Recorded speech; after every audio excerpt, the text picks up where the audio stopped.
Imagine looking down at a shriveled, completely withered vine in your garden. Oh, yeah. The kind that just looks absolutely hopeless. Exactly. There are like barely any leaves left. The stems are super brittle, and it just looks entirely lifeless. Right. And every modern instinct tells you that this is a lost cause. The assumption is that you failed, the plant has failed, and, well, it's time to rip it up by the It's like roots. go straight into the compost bin and try again. Totally. But what if doing absolutely nothing to that dying plant is the precise mechanism that leads to the most spectacular blooms of the entire season? I mean, that scenario completely flips our standard operating procedure on its head Right. because we are so deeply conditioned to intervene, Right. right? The second a system looks like it's failing, we assume that visible decline always equals permanent death. Oh, for sure. We want to fix it immediately. Yeah, and we rarely consider that what looks like failure might actually be, a highly sophisticated survival strategy. Okay. Well, welcome to today's deep dive. We are extracting a really profound lesson on the hidden mechanics of resilience today. And we're pulling it from a surprisingly short, highly specific source, which I love. Yes. We are diving into a personal gardening journal entry by an author named Ang, and this was published on May 26, 2026. A great piece. The post itself is titled Resilient Growth, the Butterfly Vine Recovery. But the detail that truly sets the stage for our whole analysis today is the subtitle. Oh, the subtitle is the best It part. really is. It says Notes on Gardening, part 906. 906. Oh, no. Reaching the 906th installment of a specialized journal. I mean, that implies a level of observational endurance that most people never achieve in literally any discipline. It's incredible dedication. Right. Like at that stage, you're no longer learning the basic mechanics of keeping a plant alive. You are analyzing the microbehaviors of biological systems over, years. Across different climate cycles, right? Exactly. And through multiple systemic failures. Yeah, when someone is on their 906th observation of a single domain, they're watching that environment in, slow motion. They see the causal links that the rest of us just miss entirely. Completely.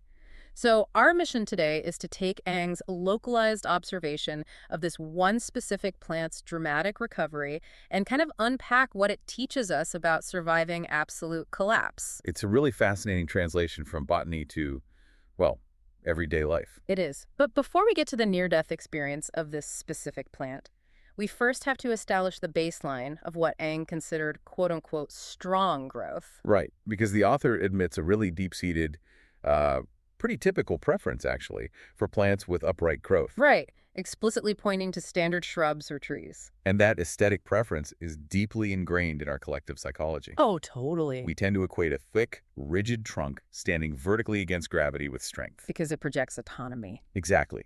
A mature oak tree doesn't require a trellis, right, or a neighboring fence to maintain its posture. It just stands there. Yeah, it builds its own internal scaffolding out of dense wood. Yeah. And that creates this aura of invulnerability. And it's so interesting because we tend to map that aesthetic onto human systems too. Oh, absolutely we do. We favor rigid organizational structures or concrete long-term plans and infrastructure that looks like it can withstand a storm purely by just remaining immovable. Immovable, right. But meanwhile, Ang notes that vining plants, the ones that creep and sprawl and literally have to lean on their environment, actually seem to be much hardier.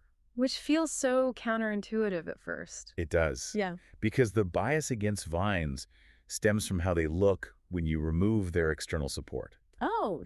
A vine without a fence or a neighboring tree simply collapses into a heap on the ground. It looks completely helpless. Right, and we interpret that dependence as extreme fragility. We assume that because it bends and sprawls, it must lack fundamental structural integrity. I want to examine that structural assumption through an architectural lens for a second. Okay, let's hear it. So think about building a solid brick wall versus weaving a heavy-duty cargo net. Oh, I like this. So the brick wall is your upright shrub, right? It looks incredibly formidable. You can kick it, you can lean on it, and it doesn't flinch. It's totally solid. But the moment an earthquake hits, that rigid structure cracks and shatters because it has absolutely zero capacity to absorb kinetic energy. Right. It can't bend, so it breaks. Exactly. But the cargo net representing the vine, it just shifts and stretches and distributes the force. I mean, the architecture comparison works up to a point, but it actually misses a really crucial biological factor. Wait, really? What does it miss? Well, a cargo net is static, right? It just hangs there and absorbs the hit. Sure. But a vining plant is actively rerouting its internal resources in real time. Oh, wow. I didn't think about that. The vine's true strength isn't merely about absorbing physical shock. It's about completely bypassing the metabolic cost of building a brick wall in the first place. Because creating the dense wood for a tree trunk requires like an enormous amount of biological capital. A massive amount. Trees spend a huge percentage of their energy generating lignin and cellulose just to build that rigid, upright infrastructure. While vines just, they cheat the system. Exactly. Yeah. Vines outsource their structural support to their environment. That is so smart. By avoiding the energetic cost of building thick wood, vines retain this massive reserve of biological energy. And where does that energy go? They invest that saved energy into rapid cell elongation, aggressive root expansion, and crucially, rapid adaptation when environmental conditions turn hostile.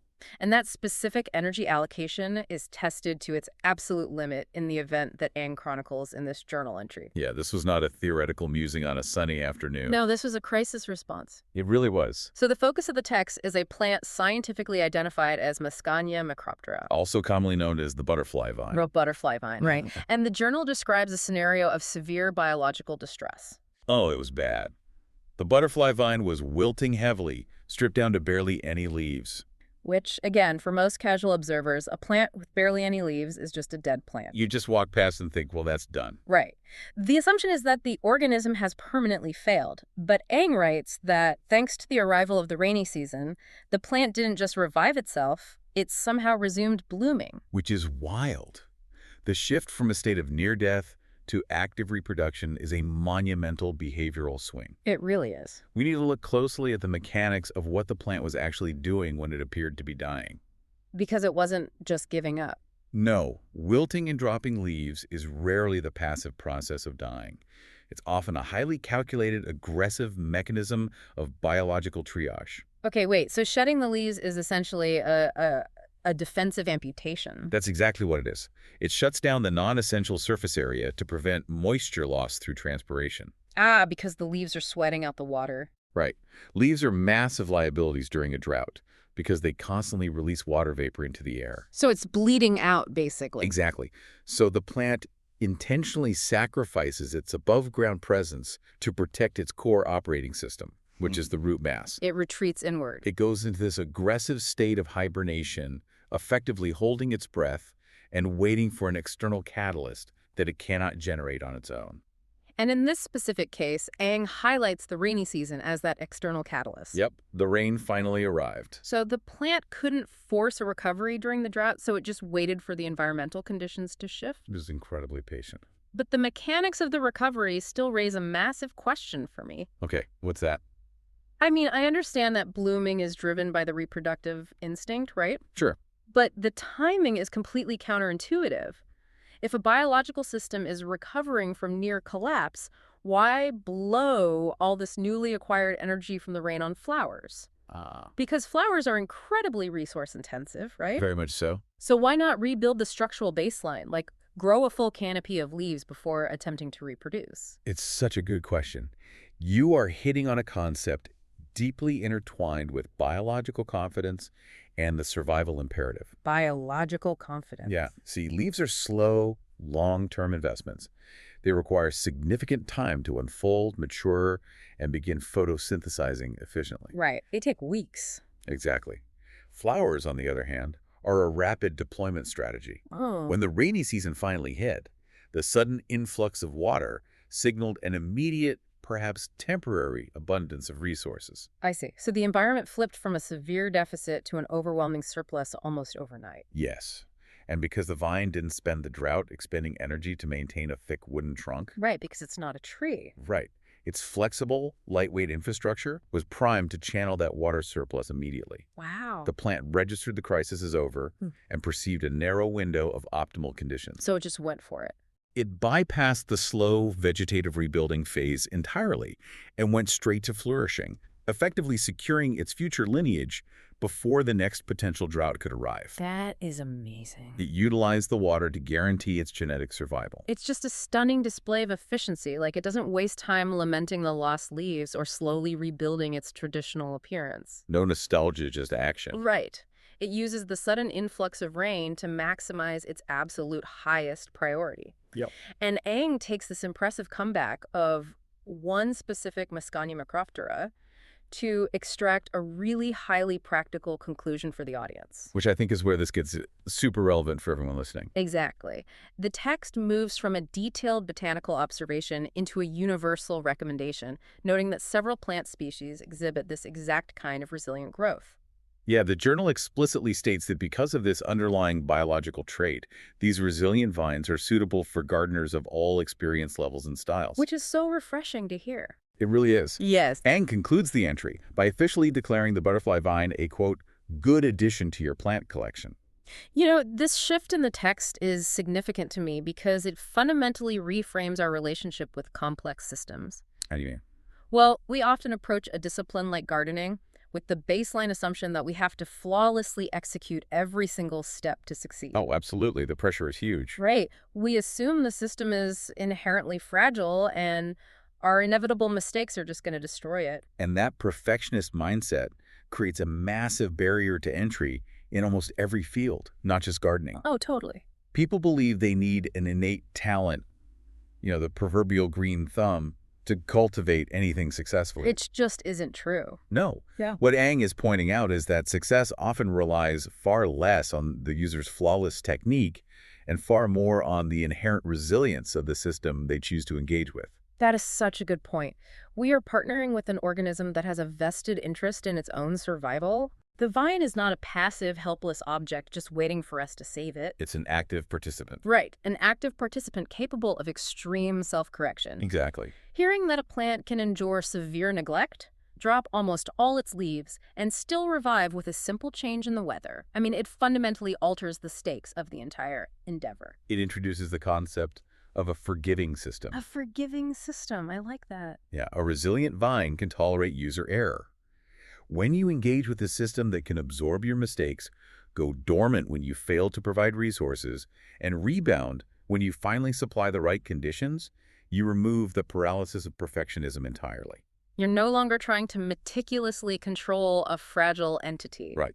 You are facilitating an adaptable one. Well, so the plant is saved, it is actively blooming, and the broader lesson on resilience has been really clearly established. Yep. But the most revealing part of Eng's journal entry might actually be the final sentence. Oh, I agree. This part is crucial. It details what a dedicated observer actually does next, because after witnessing this incredible cinematic revival, Eng's current plan is surprisingly restrained. It is. The text outlines a very deliberate lack of intervention. Eng writes, "For now, I'll just keep the plant as it is, observe its growth, and once it starts getting longer, we can evaluate whether to propagate it or not." In our modern framework, that kind of restraint feels almost radical. It really does. We live in a culture conditioned to immediately optimize and scale and multiply any success we encounter. Immediately. Right.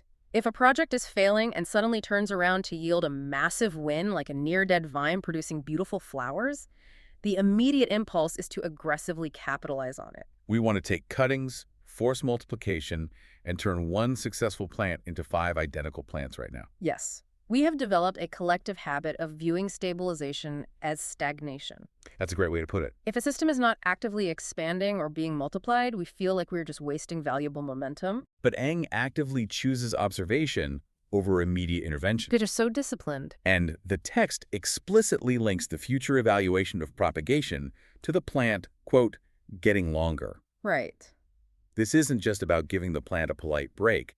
There is a mechanical, structural necessity to waiting. Because propagation is traumatic, right? It is essentially a highly traumatic physical event for a plant. Yeah. You are severing a piece of its biological structure to create a clone. Ouch. Yeah. While the butterfly vine is currently blooming, it is still operating on the initial, sudden burst of energy from the rainy season. Oh, I see. Its overarching structural integrity hasn't fully recovered from the drought yet. It's still fragile underneath. Exactly. If Ang were to introduce the immense stress of propagation right now, the biological shock could easily overload the system and kill it. So the outward blooms are a sign of life, but they aren't proof of deep structural stability. That distinction between temporary flourishing and structural stability is absolutely critical. The plant desperately needs time to rebuild its vegetative mass. It needs to get its leaves back. Right, need to literally get longer, expanding its solar panels through new leaves and fortifying its root network so it has the massive surplus of biomass required to survive being cut into pieces. Makes total sense. Aang's choice to simply observe is an active, calculated strategy to ensure the system is truly fortified before placing new, stressful demands on it.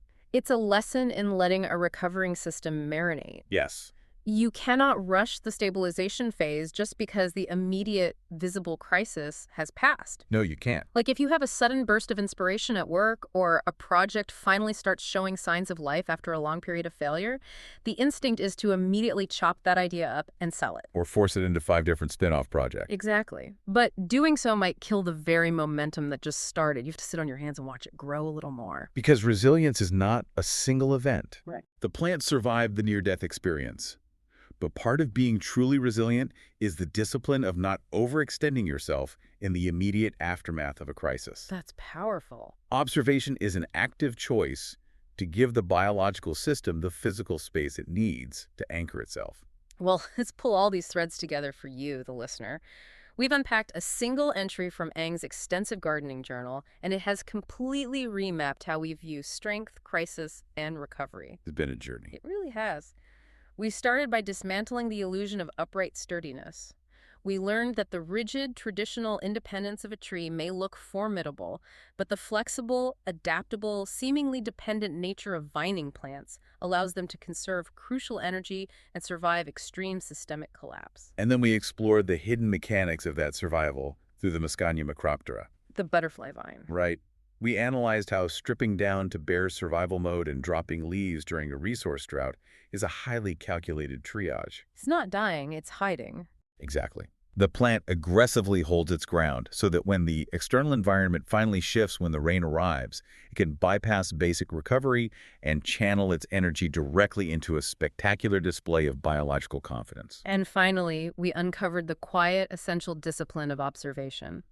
We discussed the wisdom of understanding that even when a system pulls off a miraculous turnaround, true mastery requires giving it the space to stabilize. To get longer. Yes, to get longer before rushing in to propagate and optimize the success. It demonstrates that managing recovery with profound patience is just as important as surviving the initial drought. So whether you are managing a complex team, navigating a career transition, developing a long-term creative project, or literally tending to a garden in your backyard, progress is rarely a rigid, upright, predictable climb. No, it's usually pretty messy. It is. The systems in your life that look messy, sprawling, and dependent might actually possess the most sophisticated mechanisms for survival. They are the forgiving systems that can absorb failures, as long as you give them the time and space to catch the rain. So, as you go about your week, consider this final thought based on Aang's journal. If a seemingly fragile, wilting vine can aggressively hibernate through a severe drought, waiting for the precise moment to not just survive but actively bloom, what seemingly dormant, resilient traits might you be severely underestimating in your own life while you wait for your right season to arrive? It's a great question to leave on. Keep paying close attention to the quiet growth happening beneath the surface. We will catch you on the next deep dive.